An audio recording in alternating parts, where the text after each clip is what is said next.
Hey guys, welcome to the Racing Games channel. Welcome to a secret special episode of Hidden Holidays. This is the true last episode. That's why I didn't use the word final. It is December 31st. There's roughly 2.5 hours left in this year, and I wanted to end off with two secret games that people have not heard of, and they do not talk about, and they absolutely should.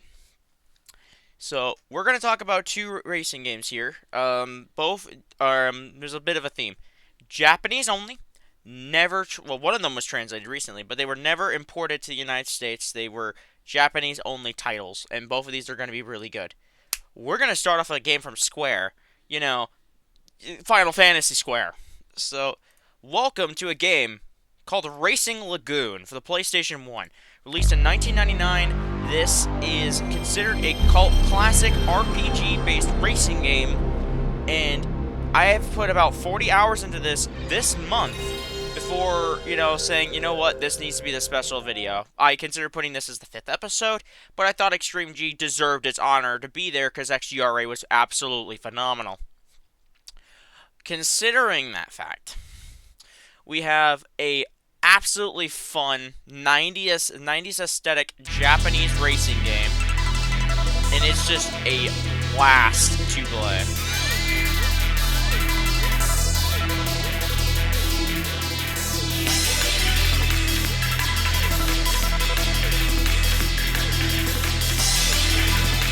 I'll do my part not to mention any of the story. This game deserves to be played.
This game was recently translated in about 2020, 2021. I've been aware of it for a while now, maybe about a year-ish. So this game is gonna be a little cursed. There's weird customization things you do in this game that won't make a lot of sense unless you look at the context of an RPG and not a racing game. So you have to think about it that way. No, I don't want to load that one. I'm gonna load it from the final night so I can play around, show you that. Yep, this is what we want last night. Load this save file.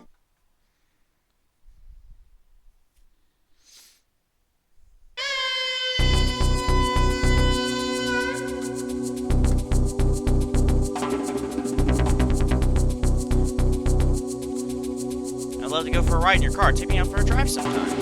Okay, so immediately you're gonna see this is an open world, and a large open world at that. There's 4 or 5 different entire areas that you can explore with random cars and random events and everything. But I think we should talk about the car customization, because this game, just like an RPG, has leveling systems. The way these cars work is you have your engine, you have your drivetrain, and then you have your body. So you can already see this is kind of a cursed car. It's a Ferrari F40 Competizione with a RB26 DETT in it from an R34. It's got a Suzuki Wagon R chassis that weighs nothing. Oh shit, wrong button. I forgot to remember. Circle is select, X is cancel. Japanese games. But I have a Suzuki Wagon R as the chassis. It weighs nothing. I have weight reduction on it, and it weighs only 890 kilograms. You saw that. That's the weight. That's about 100 kilograms more than a Suzuki Cappuccino, which is a sport K car. So this thing weighs fuck all. You have the Scuderia, and Scuderia, you can see this is some of the bodies I own.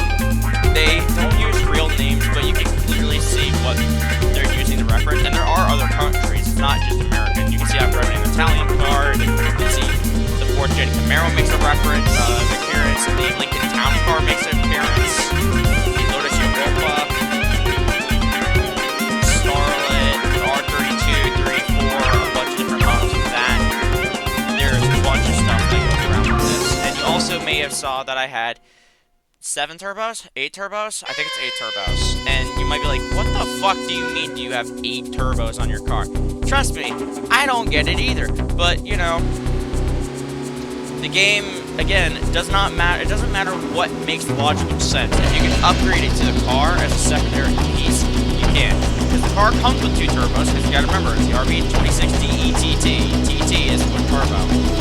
So, you got a twin turbo, 2.6 liter straight 6. You have a supercharger, sorry, an ultra charger, they call it this.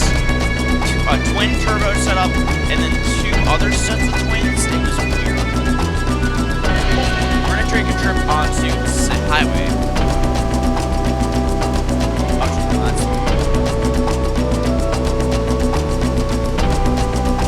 You can also see if I press R1, you can see my lights flashing.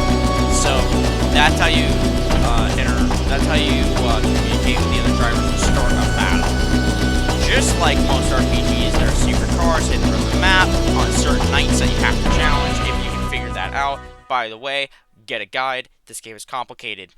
You will be very confused. After day 9, I was completely confused because they were getting a little bit more obtuse about what you are actually supposed to be able to do. But you may notice as soon as we hit the highway, which, by the way, this is the Wangan. There's C1 on the right side. That's the C1 interlude, and then you have the Wangan Expressway this way. So if I just press R1 on an enemy, make sure I'm going over a certain speed, you're going to see it starts a random interaction, just like any normal RPG. It's also going to show you the stats of the vehicle. So I selected a race against an Evo 2000G, which is a 5th gen Mitsubishi Evo Lancer. This one's only got 323 horsepower, and you can even see there's a power-weight ratio that I'm at 0.9, which is fucking ridiculous. This game doesn't really have a manual transmission. It's semi-auto, so you can shift it whatever you want, but it's technically automatic.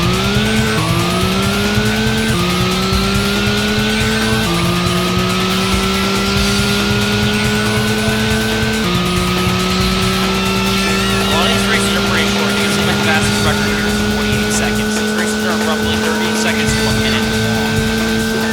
God damn, this is long here.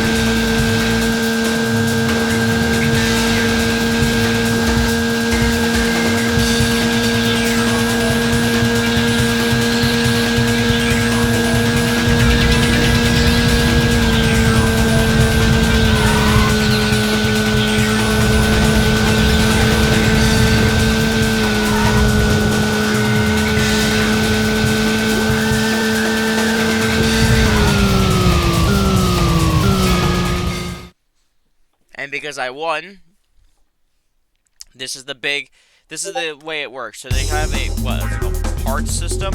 So the way it works is, because I beat this guy's car, you can see all these parts show up.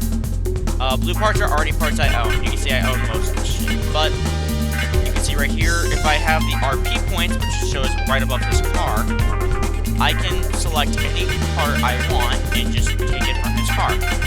This can be used to create effect. If you wanted to make an entire car, you can. I don't recommend it because certain engines are better than others, and this game requires a lot of grinding, so you should get a good engine and stick with it. You need a lot of races, like 40 to 60 races of these 36 length, to level up your car to a level where you can put more parts on it, because you can see this engine starts with 3 mods. If I were to take this engine, it would only have 3 mods, and then after I got to level 3, I would start to unlock the extra slots on the side, and it would go further and further see, there's a chassis, there's four-wheel drive drivetrain, just like in the normal game, just in like normal racing games, there are all types of drivetrains. We're gonna take this guy's. We actually want to take this car's body. Yep, get this. And I could just slap the body of this Evo on my car right now if I wanted to. It wouldn't affect anything, because you can see it's in 3 different categories. So I could just pop the chassis on. Like this. And I have an Evo. It also needs a spoiler. Looks like shit without a spoiler. Much better. So, you also have paints, you have carbon fibers, Diablo is story related, so let's put on the Diablo. That looks fucking interesting. The thing is, it also reduces the weight by a dramatic amount, so let's try a dark color. Let's try black and red. That looks considerably better. But you can see that this game has a very unique set of customizations. Every single body in this game has a Diablo-based mod. You won't get that till the end of the game, but I think that it's pretty cool to show it off. I can also show off some of the other body kits. Here's the C-Spec one, that's like a LMP car, which I don't think you've ever wanted to see something so cursed in your life as a LMP-designed Evo. And then you have the Carbon GT, which is a basic body kit, which looks a lot better. And then you have the Carbon, which is, it's got like the rivets and stuff, that kind of style.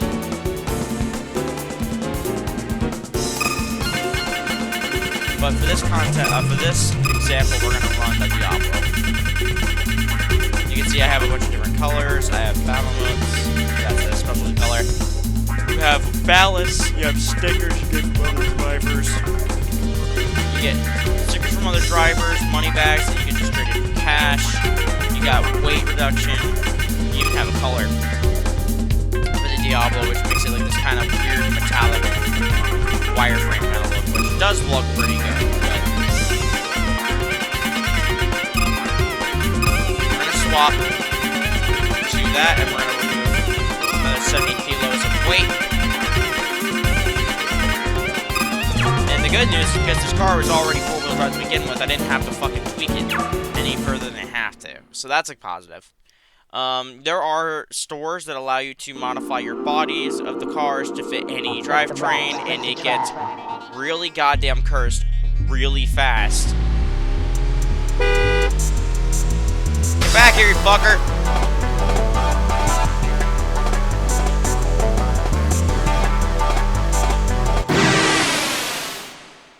But, there are certain cars you want to look for when you're doing when you're doing your playthrough. Lots of grinding, lots of very specific cars you have to find on the highway, and that will be one of my biggest issues. When you're playing this game, it is very hard to identify which is which. You know this is this kind of car, I don't know it's this kind of car, you don't know. You can't tell it's PlayStation 1 graphics, so even with upscaling like this has, it's very hard to identify which is which, especially with the tesselation.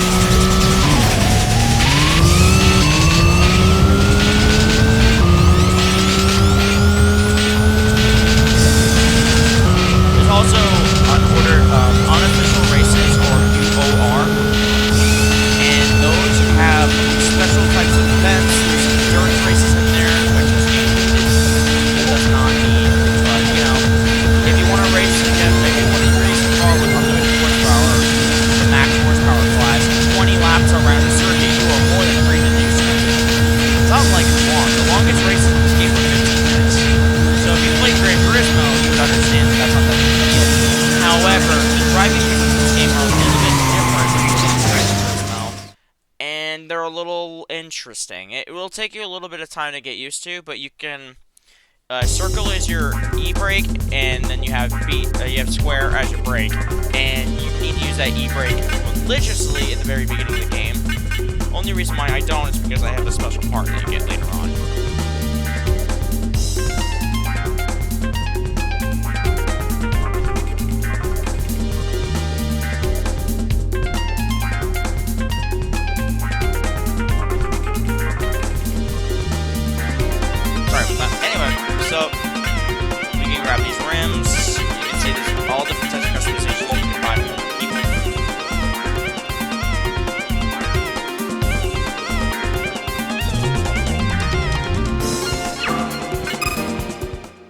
messages about Happy New Year because it is the 31st. As you can see in the bottom right corner. So, in relation to that, we can now kind of fuck around. I could show you some of the scuffed things, but I feel like it's more fun that you explore the game yourself. It is a long game. It is a very fun game. And it's also got a lot of weird ass shit. The story is solid. It's a bit confusing, but it does have a solid story that you will get actually hooked into. I know for the fact when I got to night 10 and after, I got hooked. Like, completely fucking hooked on the story. I'm like, this game is actually kind of amazing. There's a little bit of time where the game doesn't really doesn't do much. Like, it's trying to explain what's going on, and it takes a little bit for it to build. RX-7, that's gonna probably be an FD. No, it's an FC. Also, there are all types of engines. Rotors have gotten their love here. There's V12s, straight sixes, V8s, Corvettes, 4-cylinders, 3-cylinders, 660cc cars, all types of crazy shit. Any car you can think is either popular or known in Japan at the time is 100% here and accounted for. Even if they did not use the official names, all these cars were known. All these cars were well known, and they were quite popular. So it is one of those things where if you enjoy the car community, especially the late 90s car culture, you will love this game. And I do enjoy the late 90s car culture a lot. I personally feel that some of the best cars, the best generation for cars was the late 90s by a long shot. But then the late 90s had some of the best cars ever made.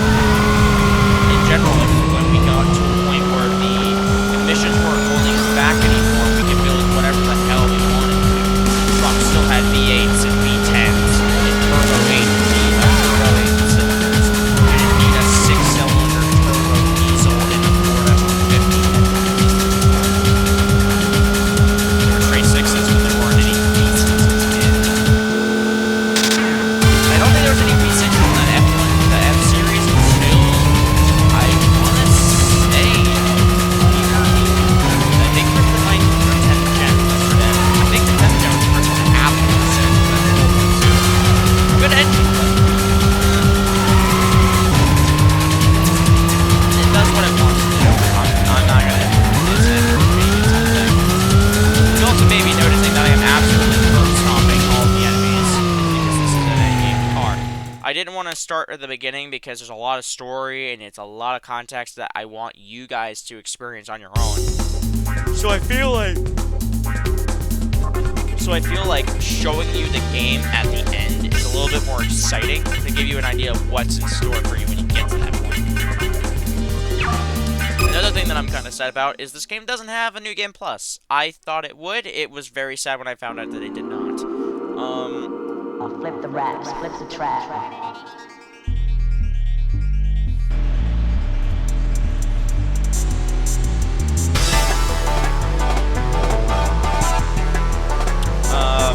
So I'm just gonna show you around some of the city. So we start in South Yokohama. Yes, that Yokohama. This is gonna bring us up to North Yokohama. And mind you, there's a lot of people you can talk to and chill with in the story. So if I take a right up here, this is gonna bring me up to Northern Yokohama. I think there's multiple exits, but this is the exit I want. A bunch of different areas. I had to make sure not to really start any interactions with the areas because, well, story spoilers, and this is so late in the game that I feel like if I were to spoil the game, or I was spoiling a little bit of it, it would be a fucking disservice to anybody who's interested in playing it. Also, something that I found really neat is, like, for example, this road here is a drag strip down here. You can't enter it. The AI will push you away to make sure that you don't enter it. Every single road, and I mean every single road in this game, has its own unique racetrack. So if I were to start a race on Kayaki Street, for versus going on Minatomari Street. If I were to start a race on either of these, they would be different. Hell, the direction I am driving towards will give you either the reverse or forward orientation of the track. So if I'm on the left, remember it's Japan, so left side of the road. If I'm on the left side of the road heading north, I will have a completely different experience than the people that are going south. Literally reverse the track orientation, which I thought was a really nice touch, and it does keep the game a little bit more. It removes a lot of the monotony. The GRAR, this is going to be an Integra Type R.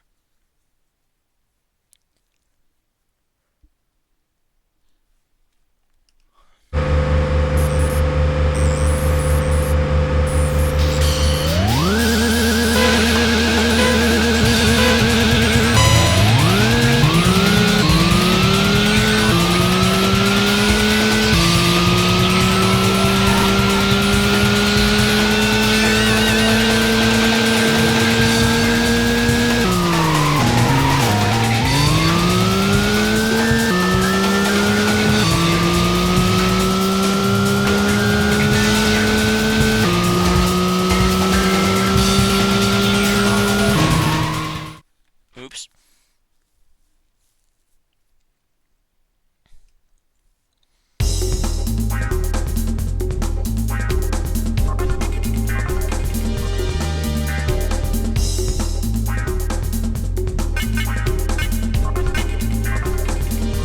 I've been actually looking to find that.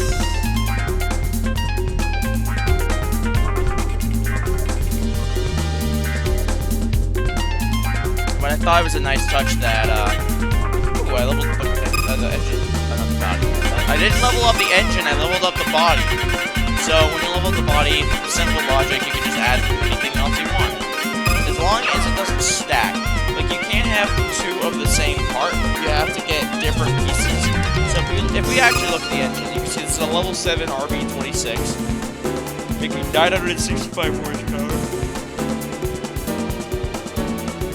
Sleep issues. It's got not much torque. It's only got 146 kilograms. It's got 146 kilograms of torque, 965 PS, which is about to 1-to-1 conversion. This engine is nightmarishly difficult. When you get to this point, I wish you fucking luck to get the R34 RB2060 DETT. It's evil.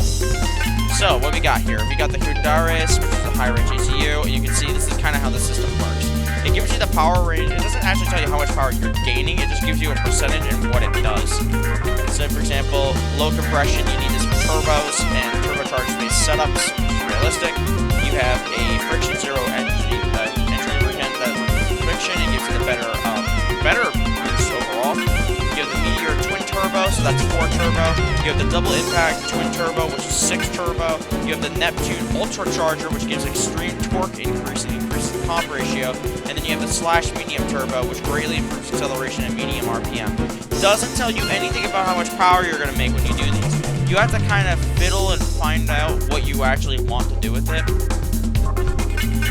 And if I actually go through the engines, you can see I have quite a few. I got this is a 2JZ, you got the RB20, you got the V30, you have the Q30, which is the Z32 engine. You have the RB26 DETT, the R33, the NSX engine, which is the CV32. You have the twin. This is a FD twin rotor. You have a tri-rotor. You have a 2-liter 4-cylinder, which is pretty basic. You have an engine from a Mini Cooper, a 4-cylinder 1.2-liter 62 horsepower engine, which is dreadful. Koro, kind of like Koro Q, which is, I'm wondering, it's kind of funny that, you know, everything comes back to a circle, right? We started Koro Q and ends with Koro. Koro is a Volkswagen Beetle engine, flat 4. The Black Dragon is a 7-liter LT1, if I recall. You have the F5, which is a 5-liter 12-cylinder flat turbo, I think. No, it's not turbo. You have the 4.6-liter engine, and if you know anything about the cars I like, you would know that actually looks identical to the real one. This is the engine that's in the 1994 to 2000, I think, 1994 to 2004 Ford Mustang GT, SN5 New Edge. It's also in the Crown Victoria. It's also in the trucks at the time. This is a very popular engine. This is the 2-valve. If you look at it, it's the 2-valve version. It's extremely popular. You have a 6-liter, 3.2-liter BMW engine. You have the little Suzuki engine that could 660cc, 3-cylinder, 60 horsepower. So these are just the engines I've collected. There's a lot more that are in here that you can mess around with. I didn't because the amount of grinding it takes to get there. You can see next level is level 40. It requires 45 wins. Not 45 races, but 45 wins. And there is no way to speed that up without driving myself fucking crazy. So, in relation to that, we're gonna do a few more races. I'm actually doing one of the tracks around the circuit. So I'll do some circuit racing and then we'll swap over to the next game. Because I want to keep it short and sweet with this one. I'm trying my best not to give away any of the context or story, which means I can't talk about 70% of the game. Which would be like, why would you make a video on it then? Like, why would you use this as a video for our holidays? The problem is that the game deserves to be talked about, but you can't talk about the game because if you talk about the game, you spoil it for people who want to learn about the game as they play it on a blind run. 100%. Get a guide if you only need to for 100% completion, but try as hard as you can not to. Or please don't spoil yourself on the story. If you want to try to find parts and engines and stuff like that, go for it, but don't spoil yourself on the story. The story is actually interesting. And yes, this game has an 8-turbo class, which is so fucking cursed. Yes, you must have 8 turbos. Yeah, fuck the Bugatti Veyron. Ah, fuck off. The GT90. Oh, fuck you. I got more turbos than both ya. More turbos than both of them. Both of them.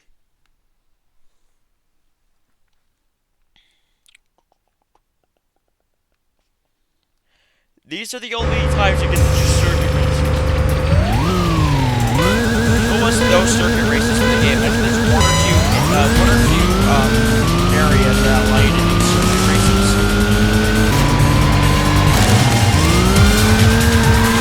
That are related to like the random encounter events.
I got $3,000. Woo!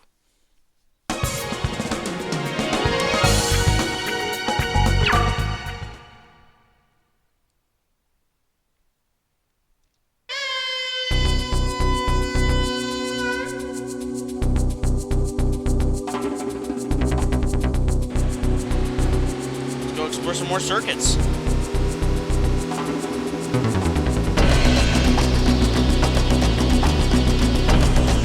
you know what? Fuck it. Let's get a trip up to the mountainside.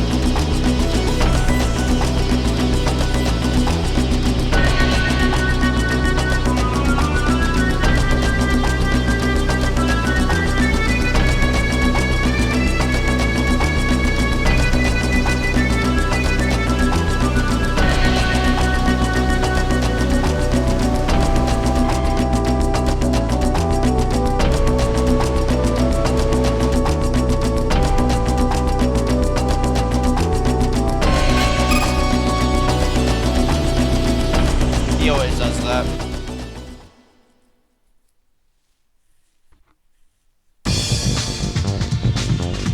This music gives me slight amounts of PTSD because of the amount of time it took me to get the R34 engine at Cone. Or probably pronounced it Kone. So you have your Kone Turnpike, you have the highway, and the expressway. So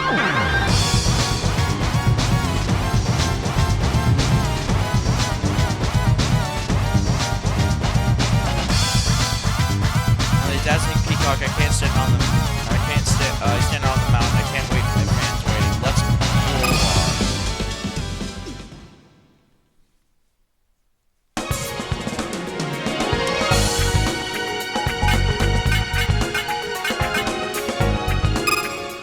Alright, let's do it. You can see there's 3 different areas. Those are the 3 main areas in Hakone. Bell cricket cries out from the distant fog. Another cricket answers. Expect that weird, confusing shit. Gotta remember. So this game wasn't like a normal translation. It took years to translate it, not because it's just in Japanese. They made their own language up for this game. Derivative of Japanese, but you can't fucking read it. And technically read it, so it took a long time to get translated. And now knowing why it got translated, now I'm playing the game, I understand why they did it. The game was so good.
Yen, which is about 1.2k. Not bad. You got Route 1, you got the Turnpike and the Holy River. Oh dear God. You know what? Because I hate myself, we'll do the reverse steering one, which requires me to play the game with the controller upside down.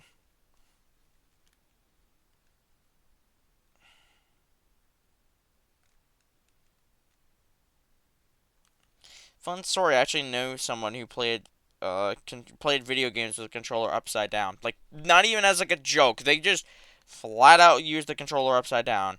And I'm like, how in the holy land of fuck do you do that? How do you use a controller upside down? It doesn't even make sense to hold it this way.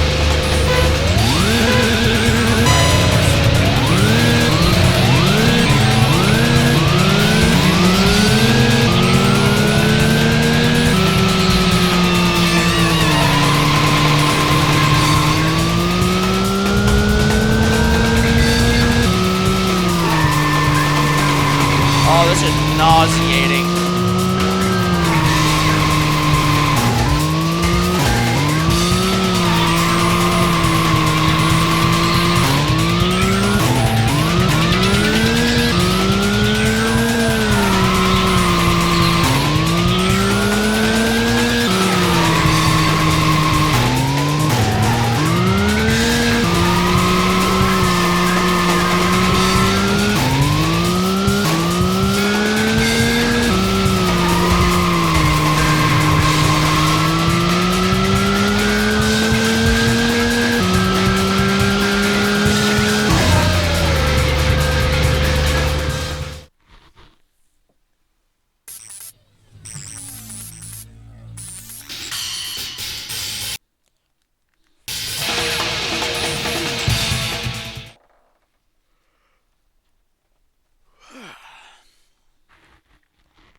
Oh shit.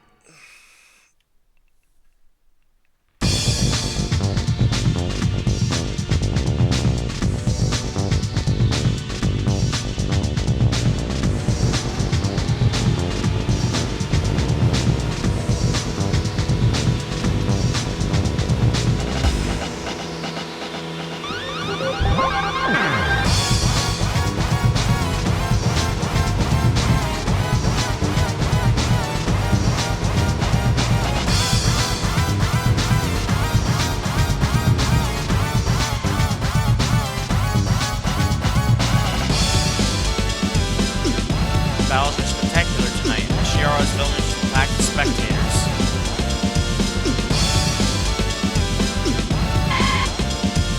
Oh my god, is that BLR's Akisaki? Or, Akisaki? Shiara's so cool. You want to trade team details? I only hand my hands over to people who can beat me in a race. Oh, I see. Damn cheapskate. Give it a shot? Gee, I would, but I was really hoping to watch you race here in the crowd. We're all huge fan of BLR. How's that? Yeah, I bet he feels bad about declining now. Everyone's here to watch me. The whole crowd? Makes sense. I've left more than a few stars on these videos. The unknown racers have grown to fear and respect me. It's working.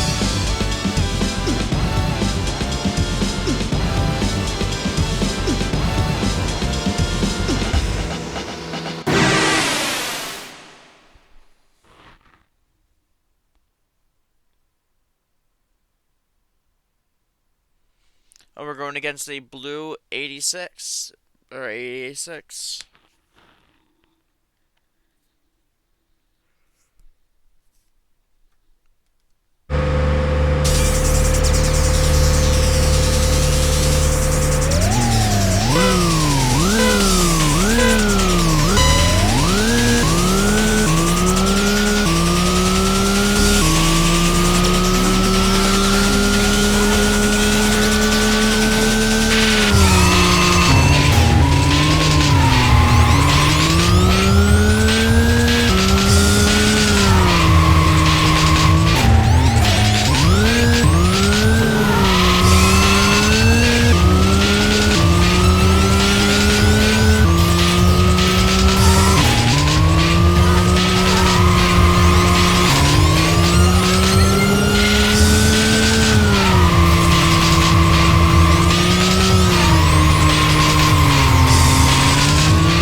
As my microphone keeps hitting my shirt, I apologize for that. And I think if the machine complete will load, I think this has been a great demonstration of Racing Lagoon. In a moment, I'm going to switch over to game number 2. Be back in a moment. Welcome back. This is game number 2. This is Otoko Yume Kaido. This is a Japanese racing game, also known as Art Truck Battle in Japan. This is a very interesting game. This is one that's shown up on Faye's channel. I actually debated on even bringing it out tonight because it is on his channel. This is a very popular series. This is a game number 2, if I recall. No, this is number 1. Made by Human Entertainment. Because that's what I think that is.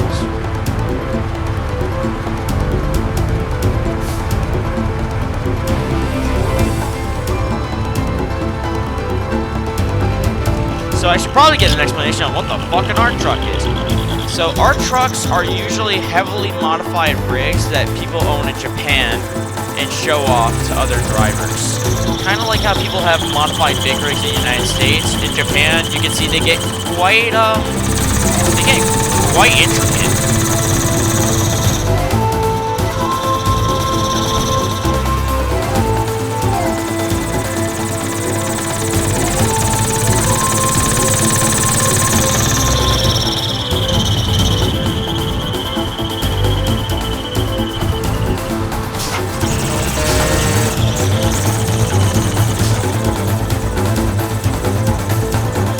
Now you're getting an idea of how this game works. So I'll give you a little bit of a quick description, a quick explanation. This is a game where you race to carry cargo to the destination in time. So you're racing against the clock, and you're racing against another driver of an art truck. I do not know if... I don't think I have a save on this anymore. I had a save where I had a good amount of progress, but unfortunately, here's the issue. This game never got translated. So you're gonna have to fucking know what you're doing before you go, like, completely screwing yourself over. So we get to choose trucks. I think Isuzu actually does make an appearance here. I don't think they're licensed, but you can see that's a Toyota, that's a Mitsubishi Muso. And then you have the Isuzu trucks as well. Yeah, that's a Isuzu. So we're gonna go with the Mitsubishi Muso. Or not Muso, Fuso. I think it's Fuso. I think it's Fuso. Maybe it's Muso. I think it's Fuso. It's been a long time. You don't see them around where I live, so I don't remember their name. And then you got your name. I think it's name, company, and then whatever. So I don't know what I just put there. Feel free to tell me what I'm actually putting here, because I may just be putting dickwad. But you're also, they have it in English as well, so I think this is the name. No, I don't want to be Ard. There we go.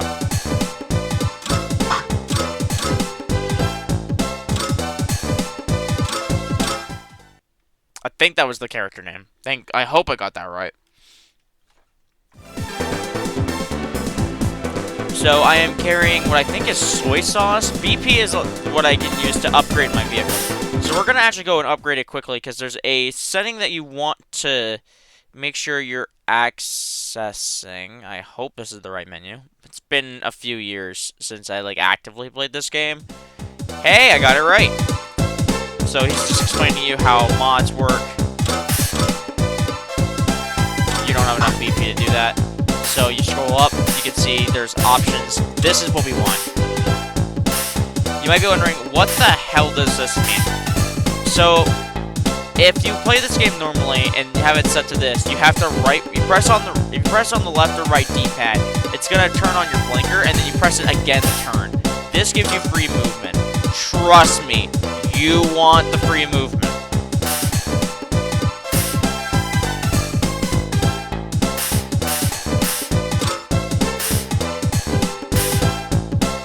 I would love this game to be translated. I don't know what the hell I'm The thing is, there are other games in the series, but the PS2 games I don't think actively work. I have the whole series. Alright, let's go to transport, which I think is soy sauce. So you can see these are all spaces around Japan, all with very interestingly expressioned people with their art trucks.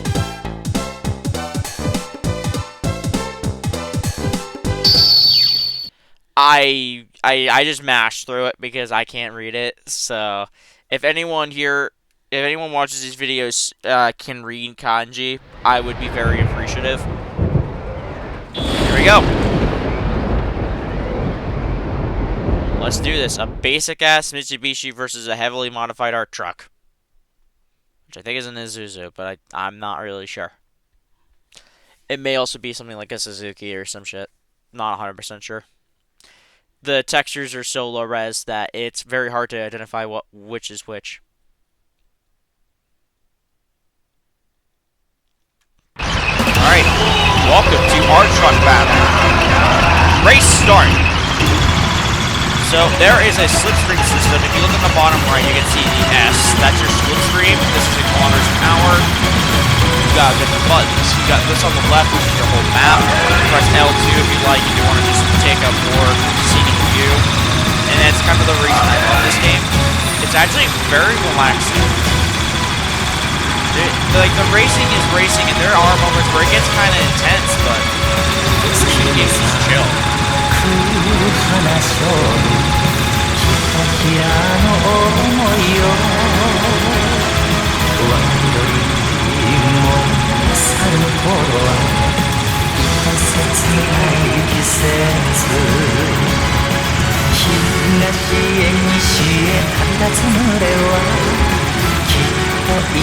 So just like a normal racing game, if you hit any of this traffic, you're gonna go bouncing, so you gotta be very careful. It does reward you for keep driving, especially in the slipstream also. Oh, no, you can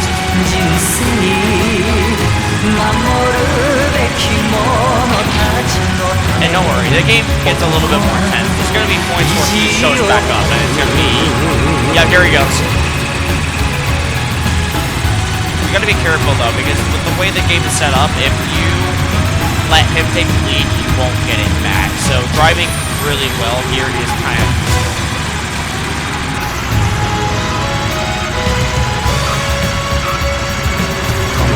Screeching tires in my Fuso, boys. Woo!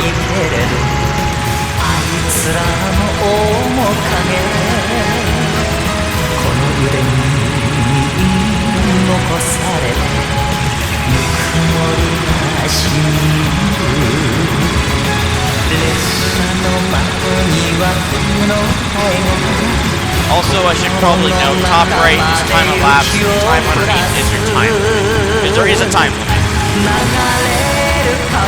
And you can actually win the race against the opponent and still lose, so that should be noted.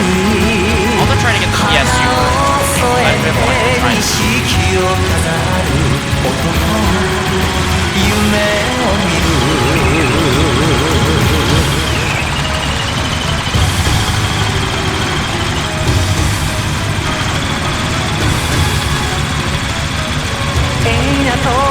With the way the map is set up, you don't actually have to see where you're going. They set up the road to fly over scenery.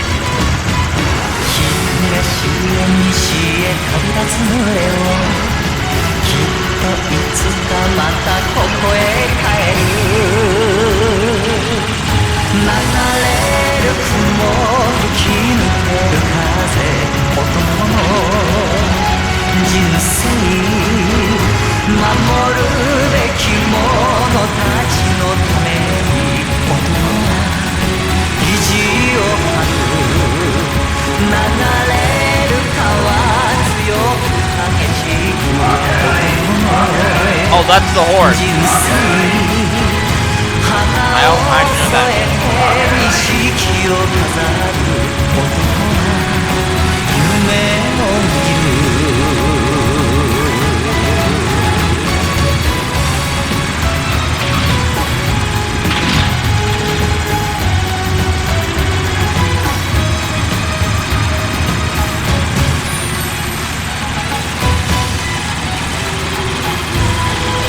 shit, it's coming in. Ugh.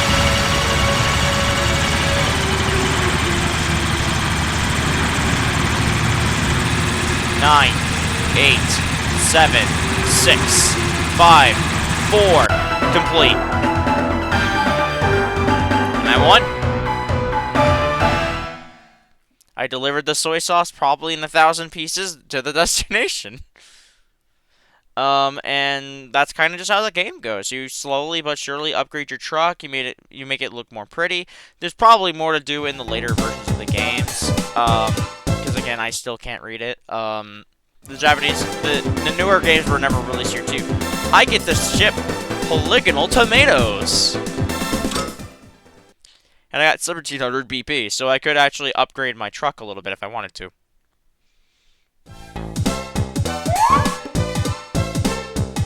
And every single one of these is a different map, so.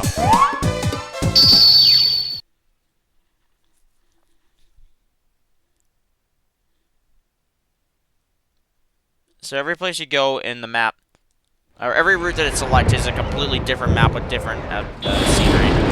And all the people have their own unique trucks.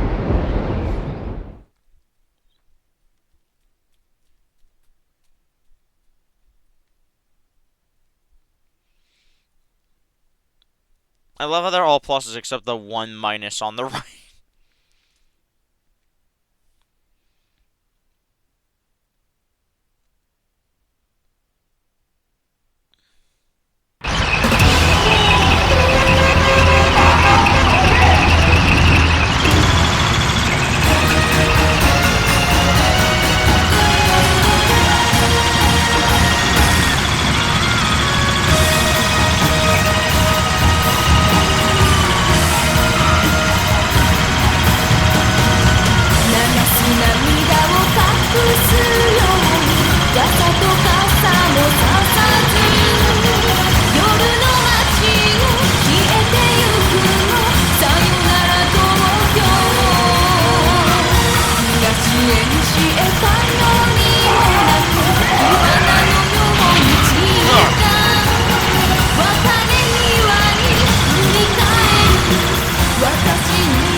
You can see why I use the free movement versus the swap lanes.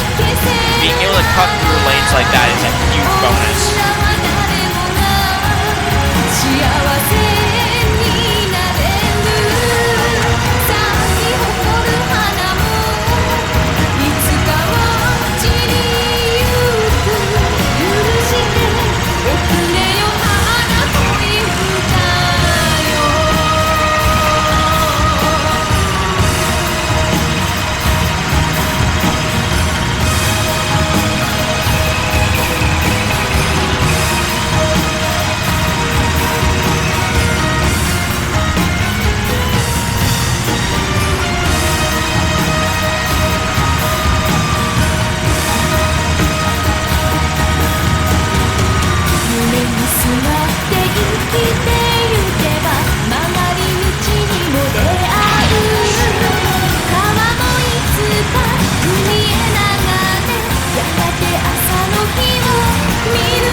He's still back there.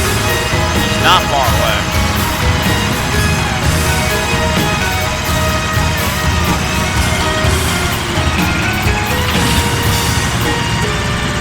Completed. Oh, I hit something. Shit. And mission complete. With about 15 seconds to spare this time instead of the 4.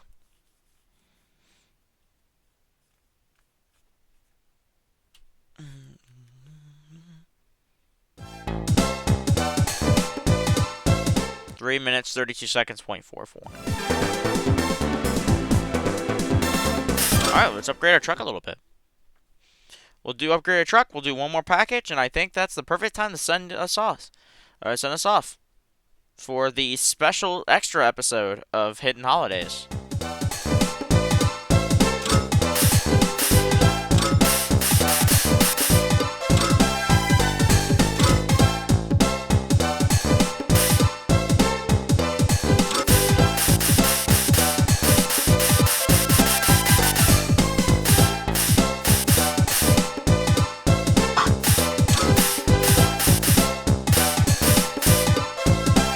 Button.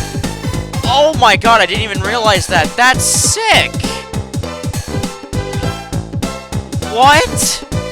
That's cool!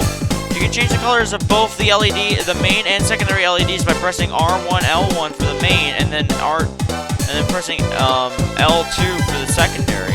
Oh, that's cool!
We got a new front bumper, got a new side skirts. I don't think there's any performance mods, but unfortunately I can't read the menus. So I don't know if there's performance mods or not. So here's hoping I haven't been playing the game wrong, because even if I've been playing the game wrong, the game's been enjoyable. Alright, let's end off on this track, and then I'll say you guys goodbye to 2023, and I'll say you guys goodbye to the Hidden Holidays 2023. Before I end it, because I'll probably do my final little send-off after that, I hope you guys have enjoyed the series. I have truly had a blast with Hidden Holidays. The videos have actually done pretty successfully on the channel. Did about maybe 20 to 40 views, which is a little bit unusual for me. 2023 has been the best year for my YouTube channel. It has been the best year for my speedrunning. The speedrunning is difficult, but it has improved my sleeping. Also, I thought he made them red, not pink.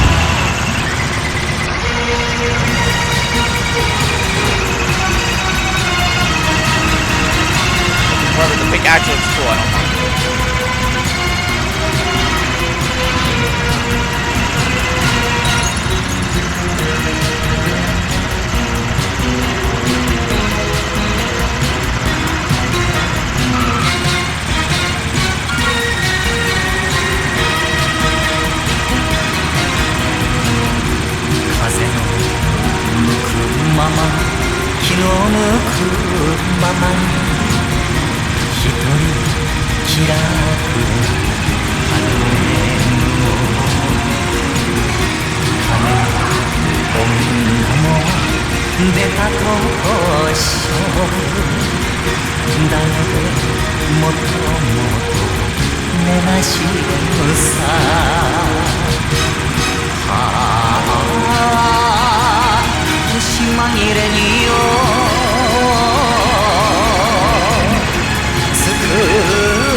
I think while we're driving here, I would like to thank some of the people that have improved my strides in my YouTube channel this year. Because I've gone from about 20 subscribers to 80 subscribers.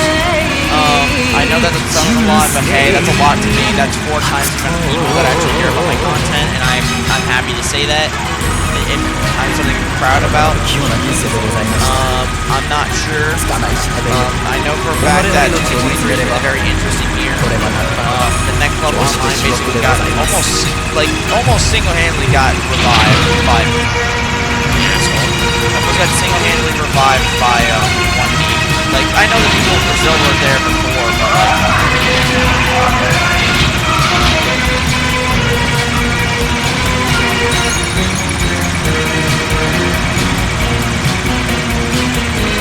I'm not losing my final.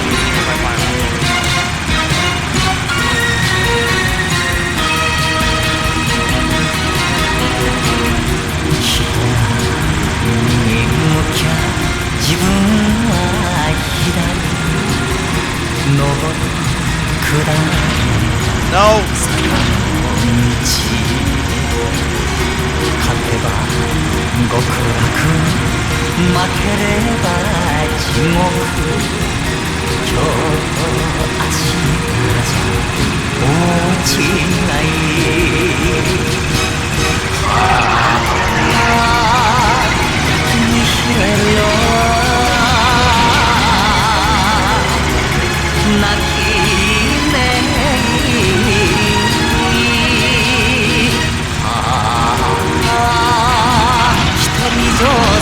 Damn, I'm playing pinball.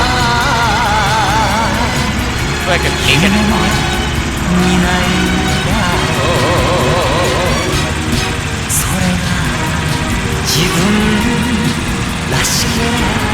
But I think I have to give shout-outs to the speedrun community, the Extreme speedrun community. I have to give shout-outs to the Midnight Club speedrun community. You guys have been very supportive in the things that I've been trying to do. I'd love to give thanks to all the friends and stuff that I've made along the way on my Discord. I think that you guys have really helped me push myself out of my own boundaries and not just get better at games, but just being better at myself, not being such an anxious mess out all the time. There's problems I'm still dealing with, so I'm not perfect. I'm not gonna go and say that I'm not the prophet or some crazy shit like that. But I think that improving myself as a person so I can help others better is something that I would be more than happy to strive for. And that all the people around me that I care about do understand that I try my best. I'm not perfect, but I try my best to be there for everybody, and I appreciate everybody who knows that I help you in your life. You know who you are. Thank you so much for being around and giving me support when sometimes I collapse. But yeah, overall, 2023 has not been that great of a year in terms of my other standings in life, because, you know, gaming is not the only thing I do. But I'd like to thank everybody who's watched this video, who's watched the series. Thank you so much for paying attention. I hope you guys play these games. All these games deserve some sort of credit and recognition. If you guys like this kind of content, make sure to like, comment, subscribe.